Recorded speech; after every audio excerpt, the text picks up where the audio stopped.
जुन्या करारातील स्त्रियांची भूमिका. बायबल देवाची आणि मानवाची प्रेमकथा आहे.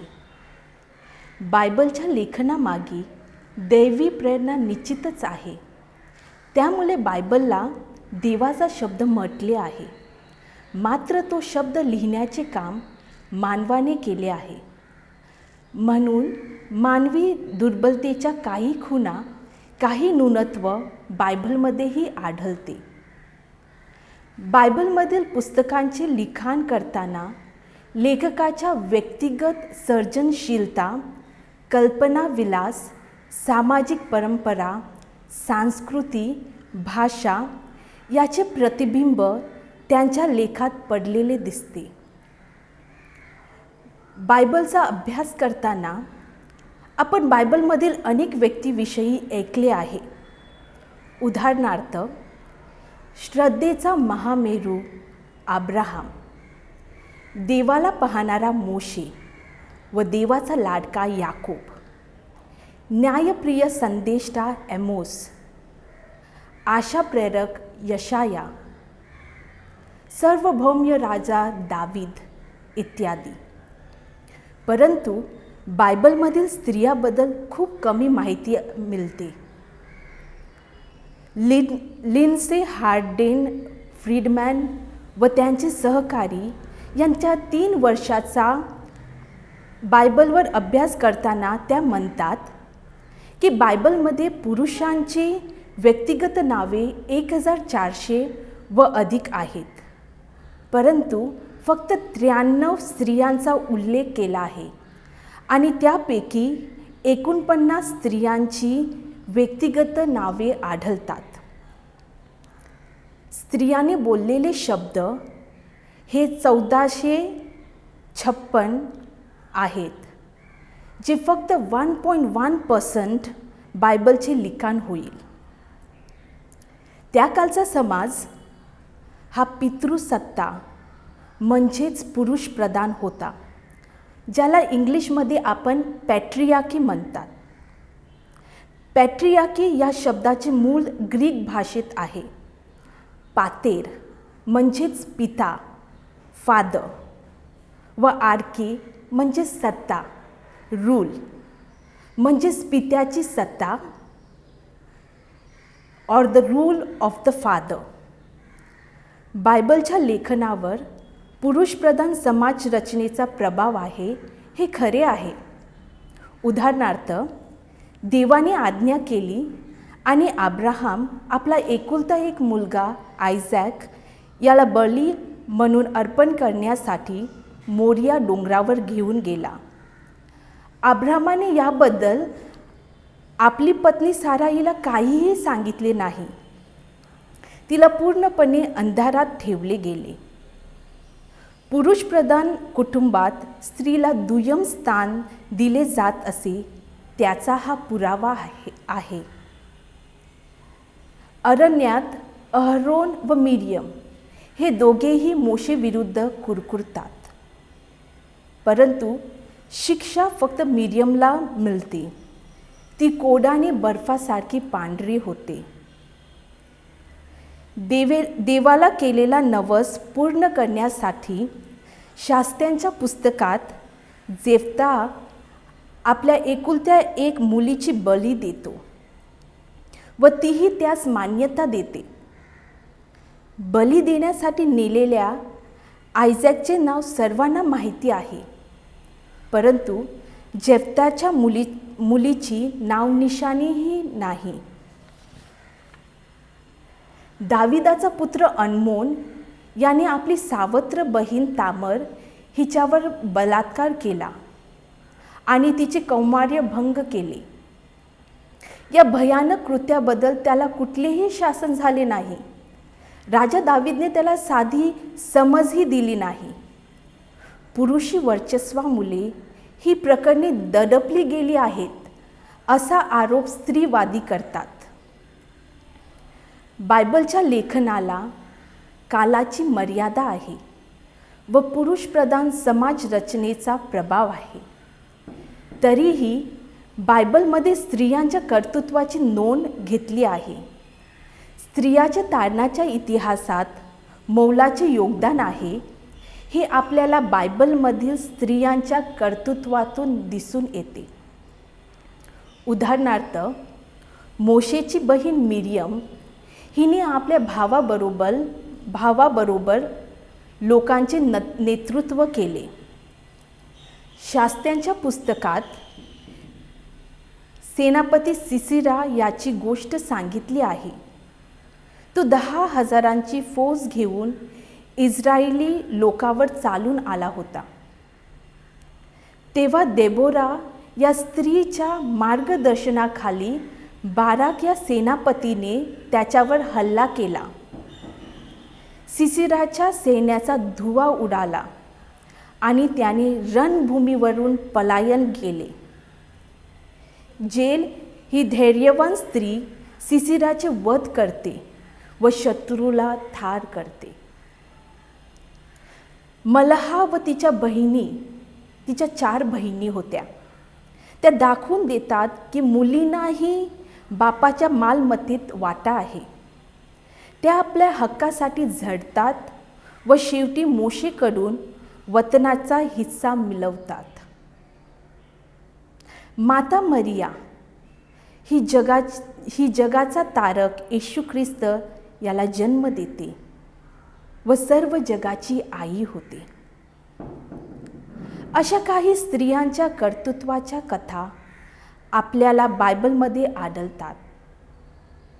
काही स्त्रियांच्या नावावर पुस्तकं देखील आहेत. त्या पुस्तकांचा अभ्यास आज आपण करणार आहोत. निष्ठावंत सून रूथ. शास्त्री आणि राजे यांच्या कालाला जोडणारी स्त्री म्हणजे रूथ. ती मोआब देशातली असूनही आपल्या सासूशी एकनिष्ठ राहिल्यामुळे परमेश्वराने तिला दावीद राजाची पणजी होण्याचा बहुमान दिला. त्यामुळे तिच्याच घराण्यात येशू जन्माला आला व त्याच्या वंशवलीत रूथचे नाव गुंफले गेले. ऐतिहासिक पार्श्वभूमी. पॅलेस्टाईनमध्ये शास्त्र्यांचा अंमल सुरू असताना रूथच्या विवाहाची घटना घडली, म्हणजेच ख्रिस्तापूर्व 1000 वर्ष. परंतु या कथेचे लेखन ख्रिस्तापूर्व 6व्या शतकात झाले. यहुदी लोक बॅबिलॉन येथे बंदिवासात असताना त्यांच्यात मिश्र विवाह होत होते. बंदिवासातून परत आल्यावर एज्रा आणि नेहेमिया यांनी मिश्र विवाहाला विरोध दर्शवला आणि परदेशी बायकांनी आपल्या मुलाबाळासह माहेरच्या देशात निघून जावे अशी भूमिका घेतली होती. त्याला उत्तर देण्यासाठी रूथची कथा सांगण्यात आली आहे. ती मोआब जातीची आणि परधर्मातील होती. मिश्र विवाहाचे समर्थन करून लेखकाने संकुचित राष्ट्रवादी आणि जमातवादी प्रवृत्तीला उत्तर दिले आहे. लेखक. काही विद्वानांचा दावा आहे की हे पुस्तक शमूएल संदेष्ट्याने लिहिले असावे, कारण त्याला दावीद राजाची वंश दाखवायची होती. परंतु तो लेखक आहे हे अशक्य आहे, कारण दाविदाच्या राज अभिषेका अगोदरच त्याचे म्हणजेच शमूएलाचे मृत्यू झाली होती. रूथमध्ये वापरल्या जाणाऱ्या इब्री भाषेतील साहित्य शैलीवरून असे सूचित होते की हे राजशाहीच्या काळात म्हणजेच दाविदाच्या कारकिर्दीत लिहिले असावे. तसेच रूथ या पुस्तकाच्या साहित्याचा दर्जा, काव्यमय भाषा, वाक्यरचना, अव्वल दर्जाची अलंकारिक शब्दरचना यावरून उच्च संस्कृतीची जाणीव होते. या कथेतील भाषा राजघराण्यातील सुशिक्षित, प्रतिष्ठित व आदरणीय व्यक्तीसारखी वाटते. पुस्तकातील पात्र. नामी. म्हणजेच माझा आनंद किंवा गोडवा. तिचा पती अलीमलेक म्हणजेच माझा देवराजा. त्यांचे 2 पुत्र महलोन म्हणजेच आजार व खिलियोन म्हणजेच जुळणीस लागलेला. त्यांच्या मोवाबी बायका अर्पा म्हणजेच निघून जाणारी आणि रूथ लाडकी. बोवाज म्हणजेच आनंदजनक, ज्याच्याशी रूथचे लग्न होते. पुस्तकाची रचना. फक्त 4 अध्यायात रूथची कथा व्यक्त केली आहे. पहिला अध्याय रूथ आणि नामी, अध्याय 1 ओली 1 ते 12, 1 ते 22. अध्याय 2 बोवाजाच्या शेतात रूथ सर्वा वेचते, अध्याय 2 1 ते 23. खल्याजवळ रूथ आणि बोवाज, अध्याय 3 1 ते 18. बोवाज रूथ बरोबर विवाह करतो, अध्याय 4 1 ते 22. पुस्तकातील कथाबीज. पुस्तकाच्या सुरुवातीला शास्त्यांचा काळ सांगितला आहे. दुष्काळामुळे बेथलेमेतील अलीमेलेक व त्याचे कुटुंबीय मोआब देशात जातात, परंतु तिथे अलीमेलेकचे निधन होते.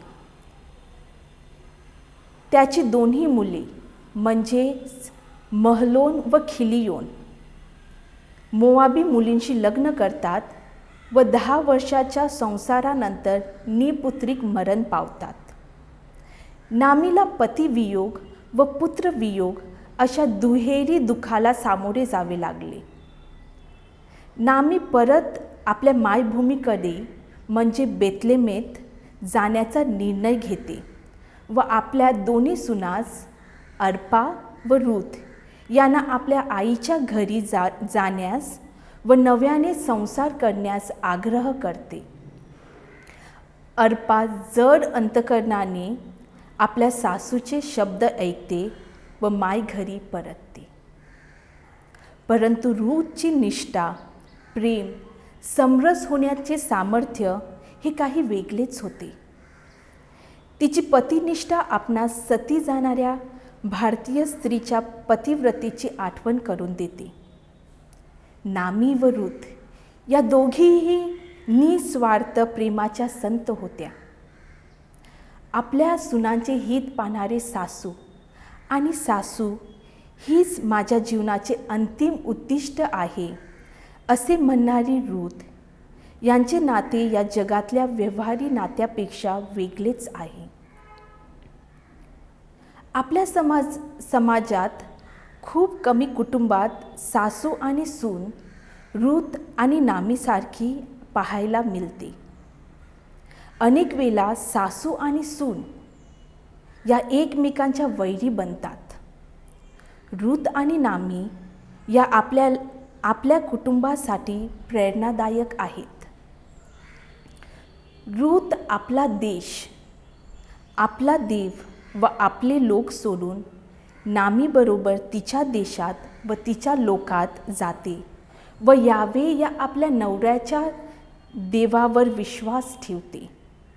स्वतःचे संरक्षण अथवा स्वतःचे हित ती पाहत नाही. अब्राहामाप्रमाणे आकाशात नजर टाकते व उद्धार अंतकरणाने आपल्या घराण्याची सेवा करण्यात जीवन समर्पण करते.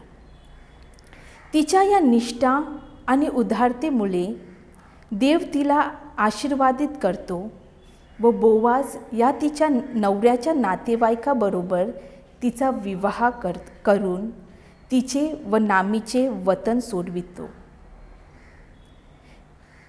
देव तिची रिकामी कूस भरून तिला पुत्र प्रदान करतो. या रूथच्या वंशात पुढे दावीद राजाचा जन्म होतो व रूथचे नाव दावीद व पुढे येशू ख्रिस्ताच्या वंशवलीत गुंफले जाते. या पुस्तकात आपल्याला मुख्य शब्द आढळतो तो म्हणजे सोडवणारा, ज्याला इंग्लिशमध्ये आपण रिडीमर असे म्हणतो व हिब्रूमध्ये गोयल असे म्हटले जाते. पंचग्रंथांचा अभ्यास करताना आपण पाहिले आहे की कसे परमेश्वर इस्रायली लोकांना वतनदत्त भूमी प्रदान करतो.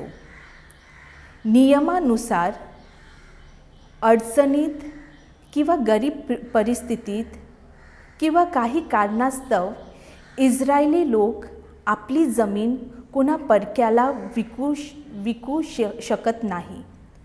अशा वेळी त्यांचा भाऊ किंवा जवळचा नातेवाईक ती जमीन किंवा वतन आपल्या भावासाठी सोडवतो, म्हणजेच विकत घेतो.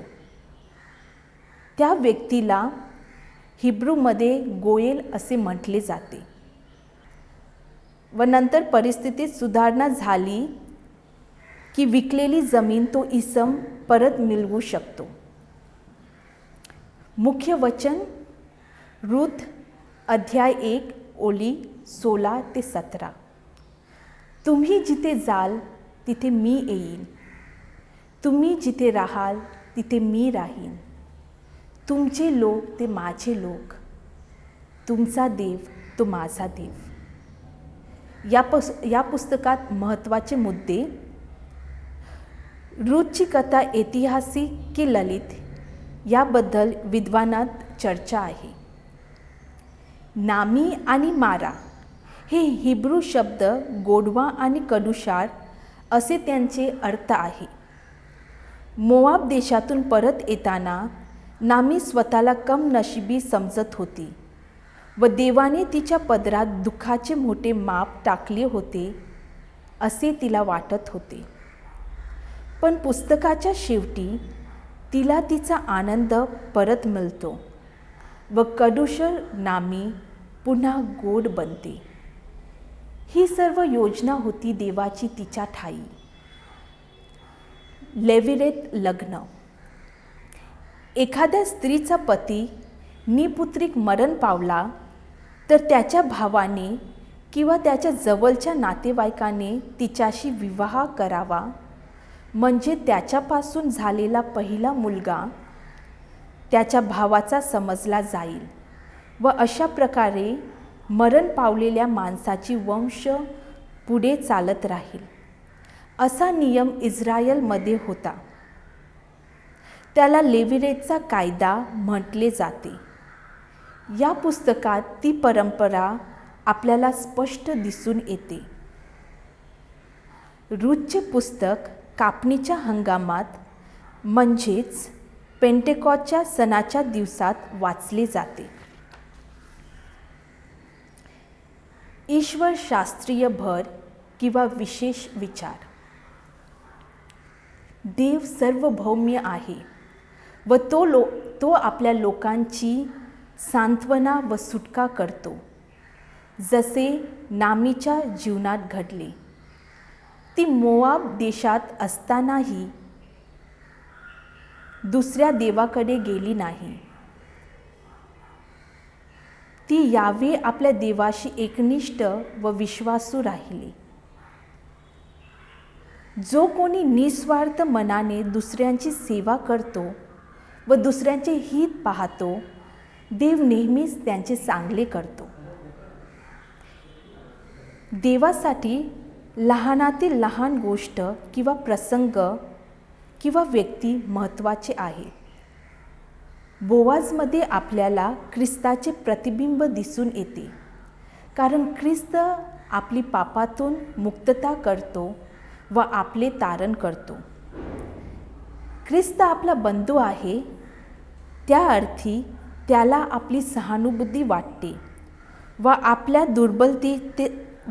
दुर्बलतेत व कष्टात तो आपल्याला सहाय्य करतो व कृपा देतो. देवाच्या राज्यात सर्वांचा समावेश आहे. देव पक्षपात करत नाही. यहुदी असो की मोवाबी, कॅथलिक असो की हिंदू, श्रीमंत असो की गरीब देवाला सर्व प्रिय आहेत. तो त्याच्यावर विश्वास ठेवणाऱ्या सर्वांचा उद्धार करतो. हा मुख्य संदेश आपल्याला या पुस्तकात मिळतो.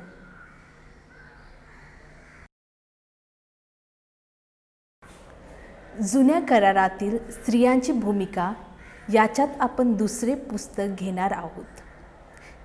देवभीरू व धैर्यवान यहुदीत. तू सन्मान, तू बहुमान, मरिया आमचा तू अभिमान. येरुशलेमेचे वैभव तू, इस्रायलचे तू संतान. हे गीत आपणा सर्वांना ठाऊकच असेल. मरियेला संबोधित केलेले हे शब्द मुळात यहुदीतला लागू करण्यात आले होते. ख्रिस्त सभा यहुदीत ठाई पवित्र मरियेची पूर्वछाया पाहते. पण ही यहुदीत कोण होती हे समजण्यासाठी आपण यहुदीत या जुन्या करारातील पुस्तकावर अभ्यास करूया. यहुदी वंशात जन्मलेल्या सर्वांना यहुदी असे म्हटले जाई. यहुदीत म्हणजे यहुदी या शब्दाचे स्त्रीलिंग रूप. परमेश्वर एका विधवा स्त्रीचा वापर करून आपल्या लोकांचे रक्षण कसे करतो त्याचे रसभरीत वर्णन या पुस्तकात करण्यात आलेले आहे. सदर पुस्तक हिब्रू भाषेत किंवा प्रथम साहित्यात आढळत नाही. ते फक्त द्वितीय साहित्यातच आढळते. संत जेरोमने जरी ते पुस्तक अरेमाइक भाषेतून भाषांतर केले असा दावा केला तरी त्याची अरेमाइक किंवा हिब्रू आवृत्ती कुठेच सापडत नाही. हे पुस्तक केवळ ग्रीक भाषेतच उपलब्ध होते. यहुद्यांच्या धर्मग्रंथामध्ये यहुदीत या पुस्तकाचा समावेश नाही. 1546च्या ट्रेंट परिषदेत या पुस्तकाला कॅथोलिक आवृत्तीमध्ये द्वितीय साहित्याचे स्थान देण्यात आले, ज्याला आपण ड्यूट्रो कॅनॉनिकल बुक असे म्हणतो. लेखक आणि लेखनकाल. या पुस्तकाचा लेखक अज्ञात आहे. उपलब्ध ऐतिहासिक तपशिलाचा वापर करून त्याने ही धार्मिक इतिहासाची कादंबरी तयार केलेली आहे. मात्र त्याचा मंदिराविषयीचा आवेश, धर्माविषयीचा अभिमान, मोशेचे नियमशास्त्राविषयीचा आधार हे पैलू पाहता तो पॅलेस्टाईनमधील यहुदी परुषी असावा असा निष्कर्ष पंडितांनी काढलेला आहे.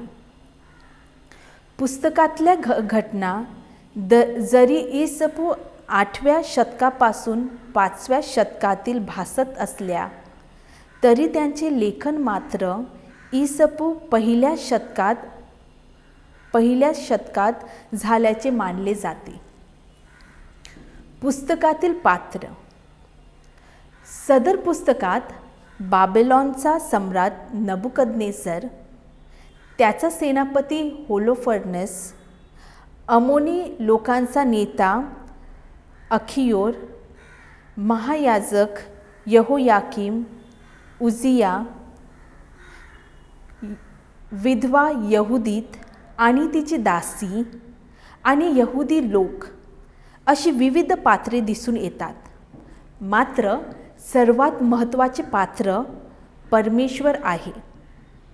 काही रबोनी परंपरांच्या मते यहुदीत ही यहुदी मकाबी याची बहीण व मत्तितिया याची मुलगी होती.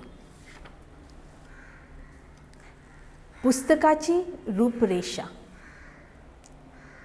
या पुस्तकाचे 2 मुख्य भाग पडतात. पहिल्या भागात भीती आणि श्रद्धा यांच्यात संघर्ष आहे. अध्याय 1 ते अध्याय 7. तर दुसऱ्या भागात सौंदर्य, धैर्य व श्रद्धा यांच्यातील संगम दिसून येतो. अध्याय 8 ते अध्याय 16. पुस्तकाचे कथाबीज. या पुस्तकाची प्रस्तावना लांबलचक आहे. आपल्या शत्रूवर विजय मिळविल्यानंतर राजा नबुकदनेस्सर पूर्वेकडील व पश्चिमेकडील मांडलिक राजे बंडखोर बनल्यामुळे व त्याला सहकार्य न केल्यामुळे त्याने त्यांना धडा शिकविण्याचा निर्णय घेतला व त्याला यरुशलेमवर हल्ला करण्यासाठी त्याने आपला सेनापती होलोफर्नेसची नेमणूक केली. त्याने येरुशलेमवर हल्ला करण्याची योजना आखली.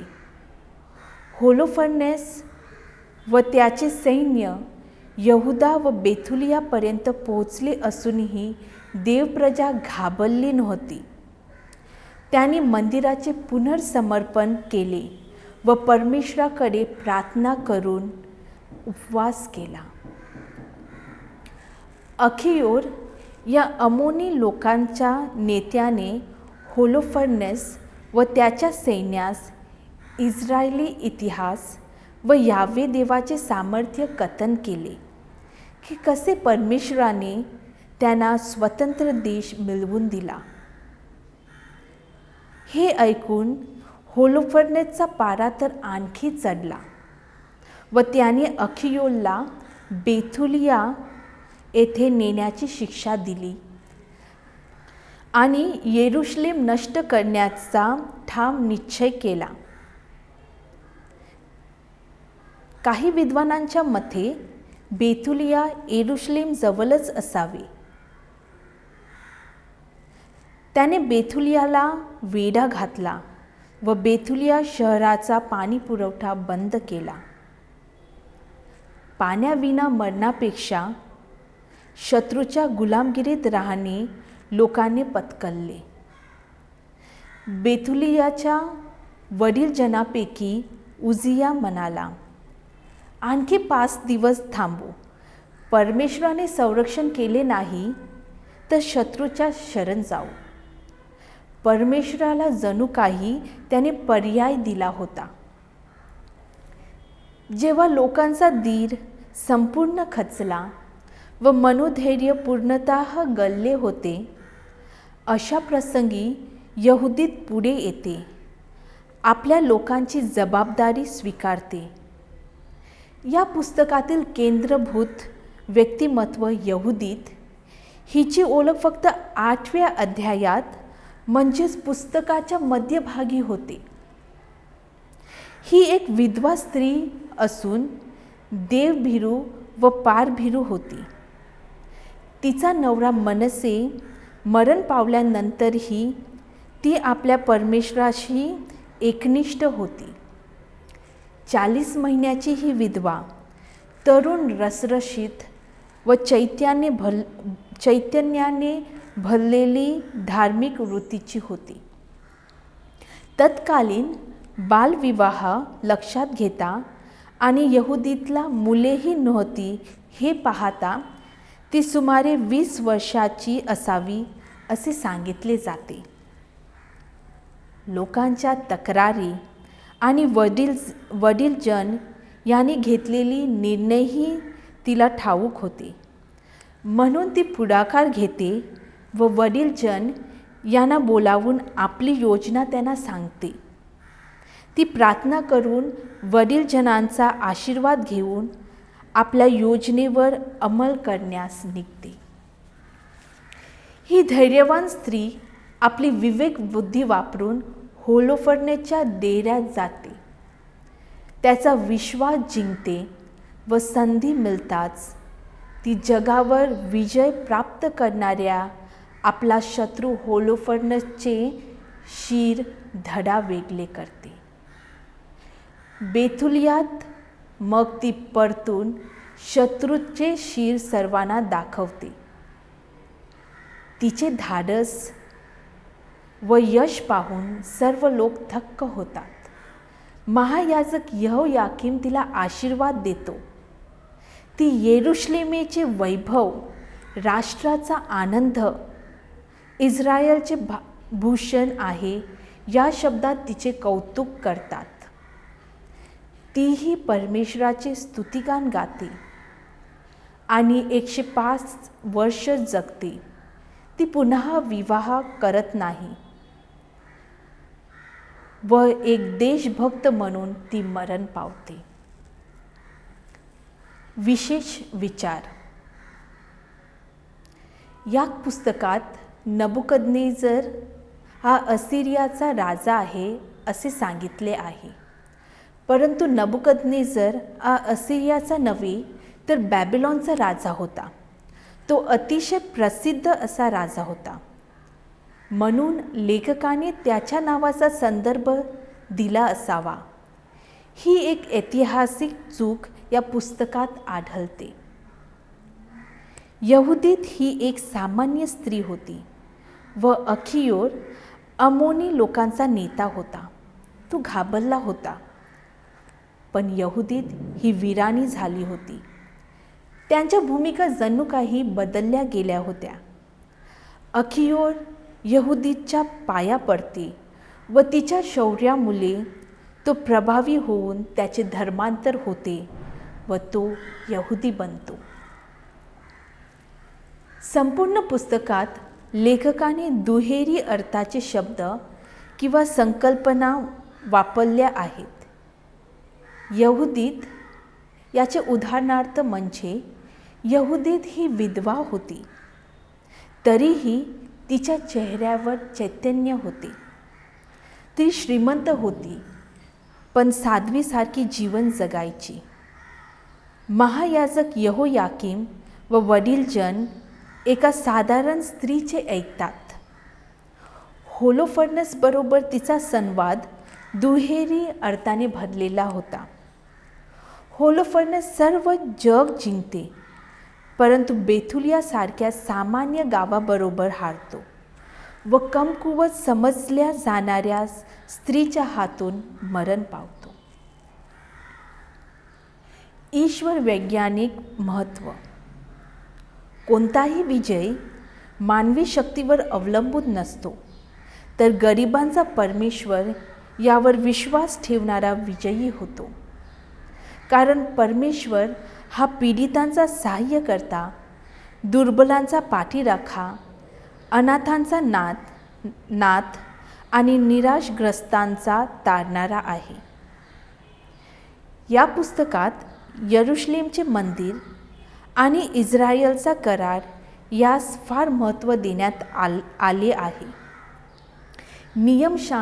नियमशास्त्र तंतोतंत पाळण्यासंबंधी देवावर विश्वास ठेवणे व प्रार्थना करणे हे यहुदीच्या यशाचे कारण होते.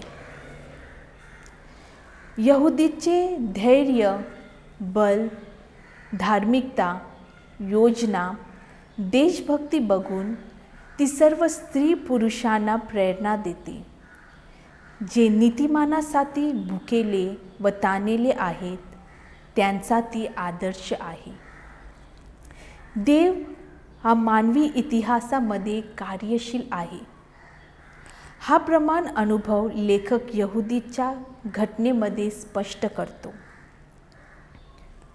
यहुदीत ही मुक्तीसाठी पूर्णपणे देवावर अवलंबून राहिली.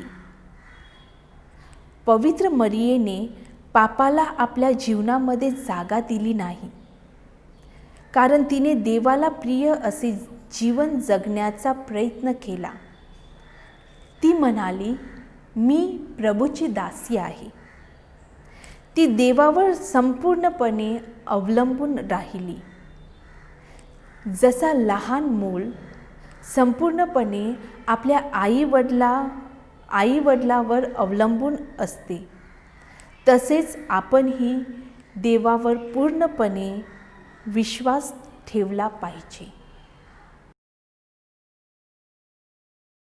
आता आपण जुन्या करारातील तिसरे पुस्तक म्हणजे स्त्रियांच्या जीवनावर तिसरे पुस्तक हे घेणार आहोत. चतुर राणी एस्तेर. देव दुर्बलांचे रक्षण करतो आणि शोषणकर्त्यांना शासन करतो. हे बायबलमधील एक महत्त्वाचे सूत्र आहे. अल्पसंख्य यहुद्यांचे अस्तित्व धोक्यात आले तेव्हा दुर्बल समजल्या जाणाऱ्या स्त्रीकडून देवाने यहुद्यांचे रक्षण कसे केले आणि शत्रूंना शिक्षा केली हे या पुस्तकात नमूद केले आहे. ऐतिहासिक पार्श्वभूमी. एस्तरचे पुस्तक ऐतिहासिकदृष्ट्या अत्यंत महत्त्वाचे आहे. बाबेलमधील बंदिवासानंतर प्राचीन जगात सर्वत्र पसरलेल्या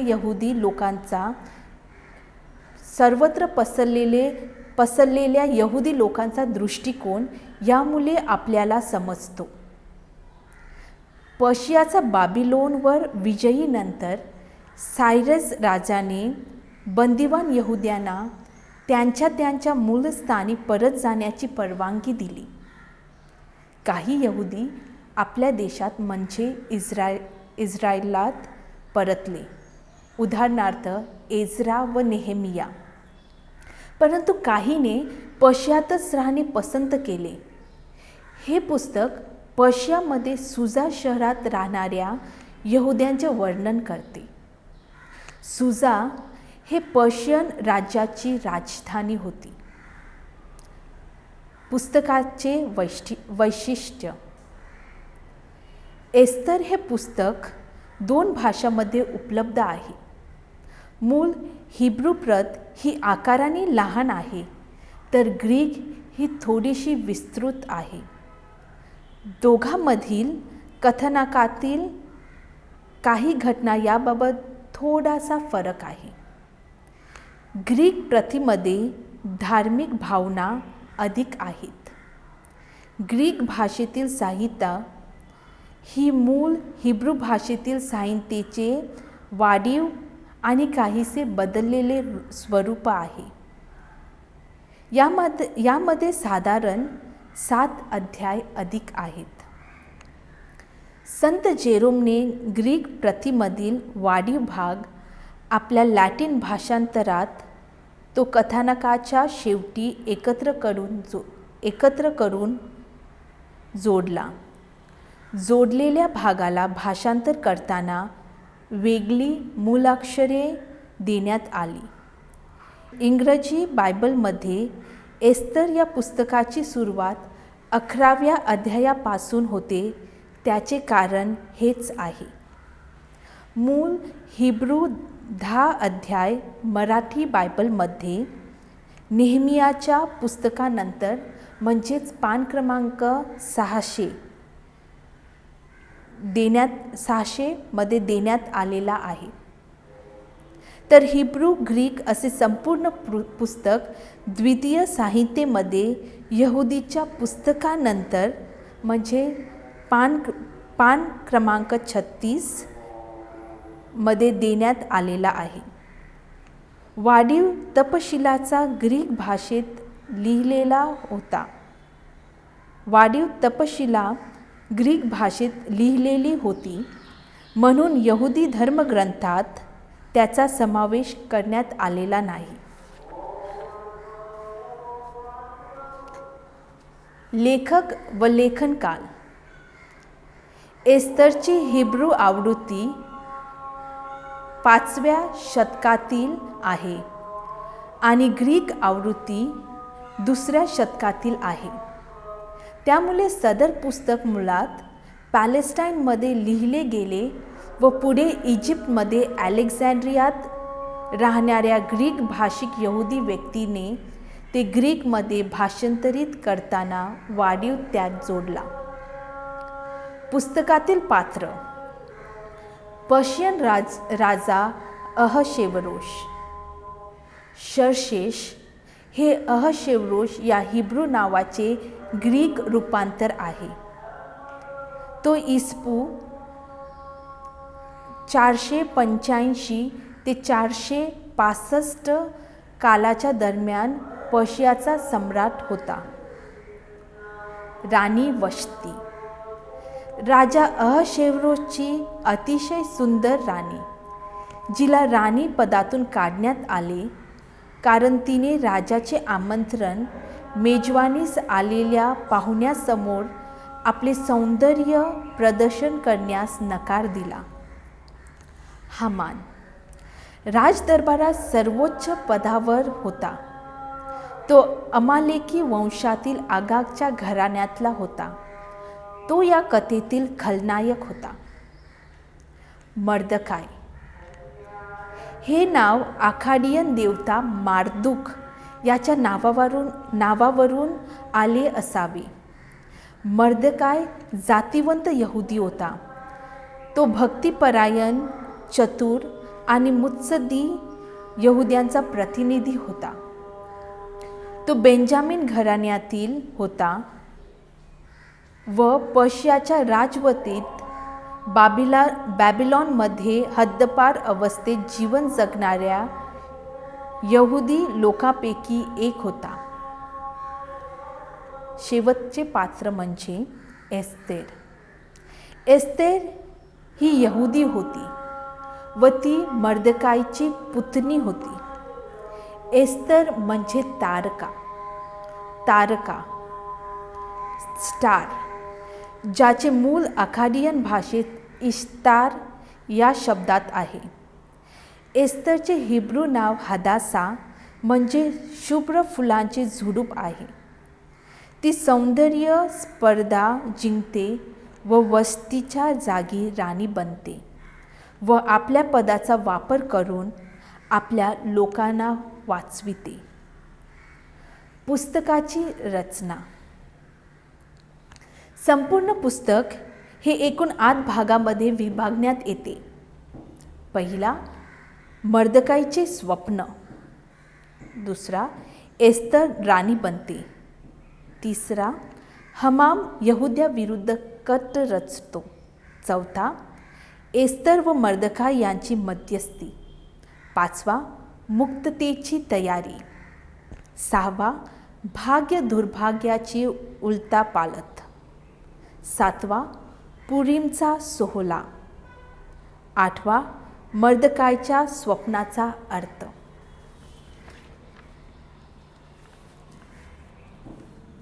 पुस्तकाचे स्वरूप व कथानक.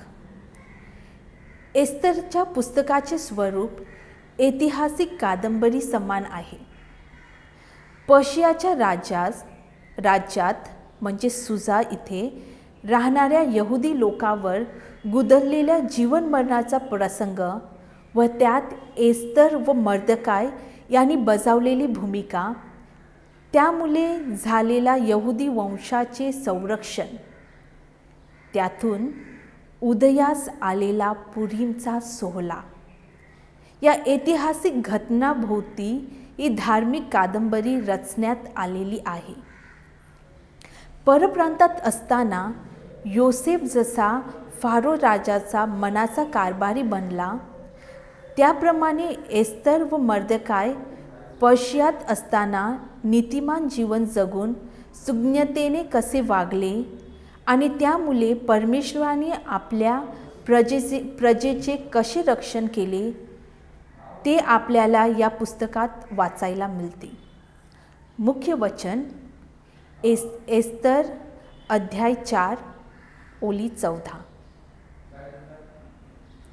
तू आता गप्प बसलीस तर यहुद्यांना दुसऱ्या ठिकाणाहून मदत आणि स्वातंत्र्य मिळेल, पण तू आणि तुझे पितृकुल यांचा मात्र नाश होईल. आणि कोणी सांगावे, या अशा काळासाठीच कदाचित तुझी राणी म्हणून निवड झाली असेल. परमेश्वर नेहमीच आपल्याला काहीतरी कार्य दुसऱ्यांच्या हेतूसाठी करण्यास बोलावतो. आपण जर त्याला प्रतिसाद दिला नाही तर आपण त्याच्या कृपेतून वंचित होतो. न्यायासाठी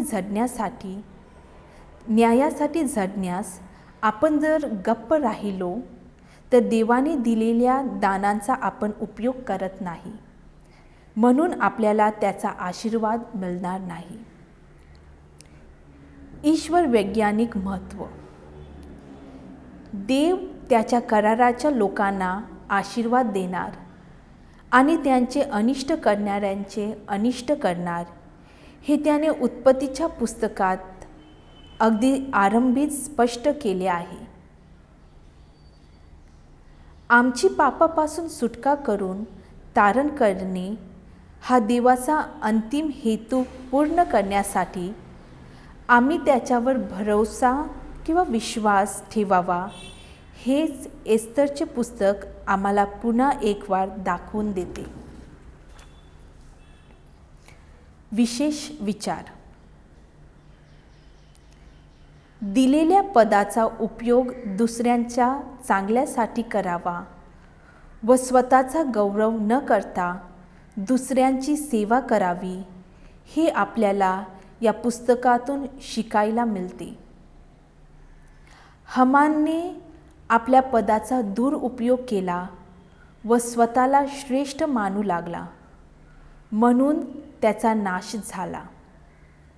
एस्तरने आपल्या पदाचा चांगला उपयोग केला. ख्रिस्त आपल्याला म्हणतो, जे स्वतःला उंचवितात ते नमविले जातील व जे स्वतःला नमवितात ते उंचावले जातील. हिब्रू आवृत्तीत देवाच्या नावाचा एकही उल्लेख नाही. हे या पुस्तकाचे आगळे वेगळे वैशिष्ट्य म्हटले पाहिजे. पण या पुस्तकाचे बारकाईने वाचन केल्यास असे लक्षात येते की देव आपल्या लोकाबरोबर नेहमी आहे, जरी ते इस्रायलच्या बाहेर असले तरी, जरी तो स्पष्टपणे जाणवत नसला तरीही. तो एस्तरच्या द्वारे सर्व यहुद्यांचे रक्षण करतो. परमेश्वर त्याच्या कराराच्या लोकांना शिस्त जरूर लावतो, पण तो त्यांना कधीच सोडत नाही. आपल्या असंख्य दुःखाच्या दरीत सुद्धा तो नेहमीच आपल्याबरोबर असतो. म्हणून तो मत्थियाच्या पुस्तकात अध्याय 28 ओळी 20 मध्ये म्हणतो, युगाच्या समाप्तीपर्यंत मी सर्व दिवस तुमच्या बरोबर आहे व धीर धरा, मी आहे, भिवू नका.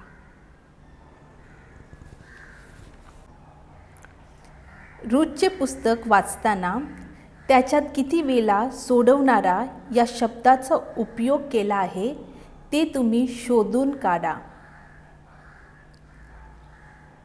मत्ती या पुस्तकाच्या सुरुवातीला येशू ख्रिस्ताची वंश सांगितली आहे. त्याच्यात किती स्त्रियांचा उल्लेख केला आहे आणि कोण आहेत त्या? स्त्रियांच्या कोणत्या पुस्तकात भारताचा उल्लेख केला आहे हे तुम्ही शोधा. परमेश्वर आपल्याला काय करण्यास बोलावत आहे?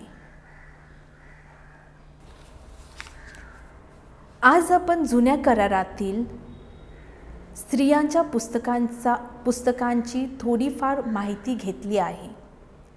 निष्ठावंत रूथ, धैर्यवान व देवभीरू यहुदीत व चतुर राणी एस्तर, या तिन्ही पुस्तकांचा अभ्यास करताना आपल्या लक्षात आले असेल की देव आपली योजना साकार करण्यासाठी कुणाचाही उपयोग करू शकतो. ती मग स्त्री असो किंवा पुरुष, श्रीमंत असो किंवा गरीब, धैर्यवान असो की कमकुवत. परमेश्वराने स्त्रियांद्वारे आपल्या लोकांचे रक्षण केले. स्त्री ही प्रेमळ, निष्ठावंत, त्यागमयच नव्हे, तर ती धैर्यवान, विद्वान, आशावादी, निर्भय व सामर्थ्यवान आहे. ती स्वतःपेक्षा दुसऱ्यांचा विचार करते. तिच्यात नेतृत्व करण्याची क्षमता आहे. हे आपल्याला आजच्या पुस्तकातून समजलेच असेल. या पुस्तकात आपल्याला एक प्रवास आढळतो. दुःखातून आनंदाकडे, मृत्यूतून जीवनाकडे आणि भयातून धैर्याकडे.